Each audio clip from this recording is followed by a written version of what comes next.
Hello friends. तो इसके पिछले वीडियोस में हम लोगों ने पढ़ा था ह्यूमन रिस्पिरेशन के बारे में, जिसमें हम लोगों ने जाना था लंग्स, डायफ्राम, रिब्स के बारे में, उसके मूवमेंट के बारे में। तो ह्यूमन रिस्पिरेशन हम लोग को क्लियर हो चुका है। अब हम लोग जानेंगे रिस्पिरेशन इन अदर ऑर्गेनिज्म। दूसरे ऑर्गेनिज्म में रिस्पिरेशन कैसे होता है, जैसे कि एलिफेंट, काव, ये सब में लंग्स प्रेजेंट होता है। तो इन लोग का रिस्पिरेशन जो है वो ह्यूमन्स के जैसा ही होता है, बट कुछ में लंग्स नहीं होता है, तो उन लोग का रिस्पिरेशन डिफ़र करता है, डिफरेंट होता है ह्यूमन से। तो कुछ के बारे में हम लोग जानेंगे, जैसे कि रिस्पिरेशन इन कॉकरोच और ब्रीथिंग इन कॉकरोच। तो क्या होता है कॉकरोच का ब्रीथिंग प्रोसेस? कॉकरोच का नाम लेते ही मुझे याद आ गया कि किचन में मेरे कॉकरोच है और मुझे बड़ा डर लगता है कॉकरोच से। तो चलिए जानते हैं। Cockroach does not have lungs like human. Cockroach के पास लंग्स नहीं होता है ह्यूमन जैसा। It breathe through a tracheal system. अब लंग्स नहीं होता है तो किससे तो सांस लेता ही होगा, तो किससे सांस लेता है? Through a tracheal system. The body of a cockroach has 10 pair of tiny opening called spiracles on the side. क्या होता है, जो कॉकरोच का बॉडी है उसके साइड में छोटे छोटे पोर्स होते हैं, टीनी ओपनिंग्स होते हैं। इन टाइनी ओपनिंग्स को बोलते हैं स्पेरिकल्स।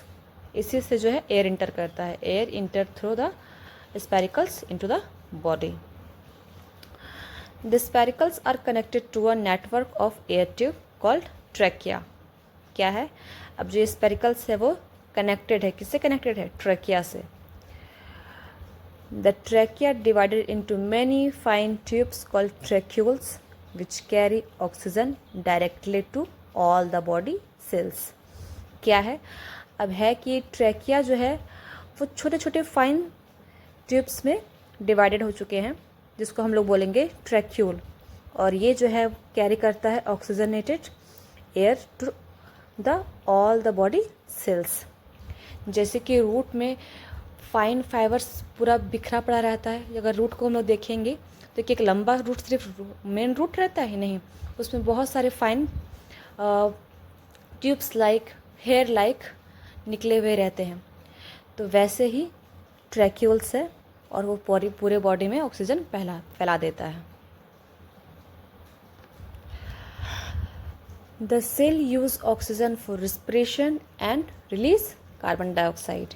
क्या है, अब जो सेल है वो ऑक्सीजन का इस्तेमाल कर लेता है और कार्बन डाइऑक्साइड रिलीज कर देता है। Then carbon dioxide travel back through the tracheole, then trachea and then leave the body through the spiracles. अब जो कार्बन डाइऑक्साइड है उससे बाहर निकलना है, तो बाहर कैसे निकलेगा? सेम, वो अब ट्रैक्यूल से होते हुए ट्रैकिया पहुंचेगा, ट्रैकिया से होते होते spiracles and then outside. The spiracles can open and close to control the flow of air and reduce water loss.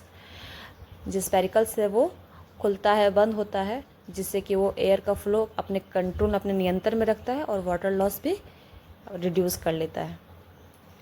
अभी एक सिंपल सा फ्लो चार्ट है जिससे कि हम लोग आसानी से याद रख पाएंगे कि एयर का मूवमेंट कैसे होता है कॉकरोच में और वो कैसे रेस्पिरेशन करता है। सिंपल है, air which is contain oxygen enter through spiracles, then it enter to trachea, then tracheole and then whole body cells. Then oxygen is utilized by the body cells and release carbon dioxide. Then carbon dioxide travel back through tracheoles, then trachea, then spiracles and then outside of the body. यही यहाँ पर लिखा हुआ है, cockroach breathe through spiracles and trachea, not through lungs or blood. Oxygen reach the body directly through the tracheal tube.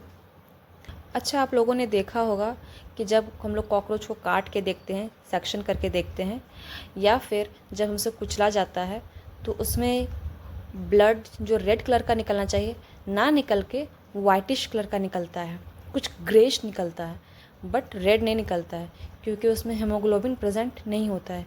Haemoglobin ही है जो red colour देता है। उसके फ्लूइड को हम लोग बोलते हैं, कॉकरोच में जो पाया जाता है उसको बोलते हैं हीमोलिम्फ। वो हीमोलिम्फ फ्लूइड जो है कॉकरोच में एक्ट करता है ब्लड के जैसे। अब ये हो गया कॉकरोच का डायग्राम, जिसमें कि मैंने दिखाया है टिनी pores that is called spiracles, जिसमें से कि एयर इंटर करता है।